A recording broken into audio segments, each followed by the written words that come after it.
Hello guys, gawa tayo ng pusa. Ayan. Gawin natin siya sa pinaka basic na paraan Ayan, una maggawa ka lang ng bilog para sa ulo niya. Tapos lagyan mo ng mata tsaka bibig. Tapos lagyan natin siya ng batik-batik. Ayan tapos ituloy na natin yung kanyang mata. Gumamit ako ng ballpen dyan para makuha natin yung gusto nating design.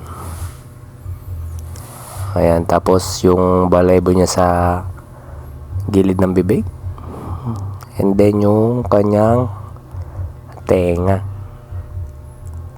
Pagkatapos nyan, maggawa ka ng W sa baba. Yan yung magsisilbing paa niya Tapos isunod yung katawan niya. Syempre yung batik-batik, huwag kakalimutan. At saka yung kanyang buntot Yan, lagyan din natin ng batik-batik. Sana nakasunod kayo. Then lagyan natin ng konting pink yung kanyang tenga. At lagyan ng konting blush on. At ayan, meron na tayong cute na pusa.